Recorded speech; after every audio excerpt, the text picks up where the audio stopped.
আজি বলবো সোহেল মাইজ ভান্ডারী বাজানের চরণে লাখো কোটি ভক্তি রেখে বর্তমানে আমি যার দরবারে গোলাম হয়ে রয়েছি, যে জায়গায় আমার বর্তমান বসত করি পীরে কামেল হযরতে দয়াল বাবা বাবা শাহ দরবার লাখো কোটি ভক্তি রেখে বিশ্বে যত ওলিয়া উলিয়া গাছ কত পীর মাসে সাধু বৈষ্ণব যে যেখানে সাহিত্য আছে প্রতিটি রোজ আমার ভক্তি রেখে মাতা পিতার প্রতি সালাম শ্রদ্ধা রেখে আমার উস্তাদ পিতা মরহুম পাগল সালেক সরকার আমার বাজানের দরবারে ভক্তি রেখে দাদা উস্তাদ জীবন কাটে ওনার দরবারে ভক্তি রেখে হযরত দয়াল বাবা ভক্ত আশিকান যারা রয়েছেন সকলে প্রতি সালাম শ্রদ্ধা রেখে অত্র এলাকার গণ্যমান্য ব্যক্তিবর্গ যারা সকলে প্রতি সালাম শ্রদ্ধা রেখে মেম্বার চেয়ারম্যান ওনাদের প্রতি সালাম রেখে আসরের ভিতরে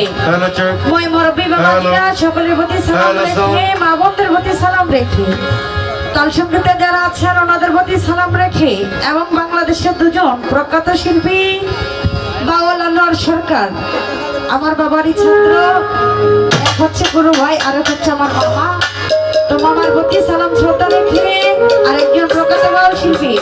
সুমনকারী ওনার প্রতি সালাম শ্রদ্ধা রেখে সাউন্ডে যিনি রয়েছেন সকলের প্রতি সালাম রেখে আমি দরবারের শিল্পী অতি কষ্ট করে এবারও বরাবরের মতো আমার হাজবেন্ড দয়ালের নামে ওনার পীরের নামে গান লিখেছেন, আপনারা সকলেই চিনেন অত্র এলাকা কৃতি সন্তান গীতিকার ইমন পাগলা বুবাসার ভক্ত। তো আমি দরবারে নতুন দুটি গান রাখার চেষ্টা করবো,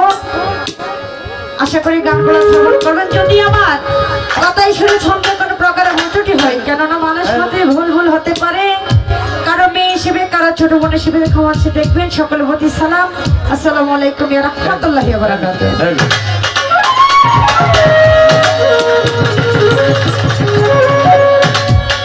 তো সর্বপ্রথম যে গানটি রাখবো দয়াল বাবার অনুষ্ঠান সবাই জানে অগ্রহায়ণের 3 তারিখ মেন তারিখ, যেটা অগ্রহায়ণের 3 তারিখ নভেম্বরের 18 তারিখ কিন্তু আসছি আগামীকাল, তো সেদিকে লক্ষ্য করে গানটি রাখবো, আশা করি গানটি শ্রবণ করবেন। ধন্যবাদ।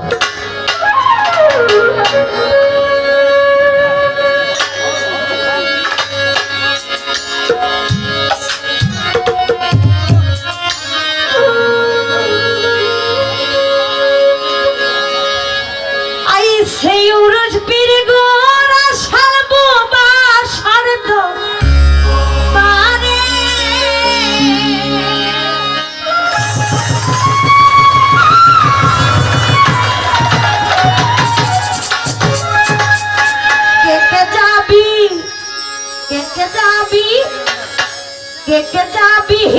তোরা বীর ঘোড়া শালগু বাসার দরবারে,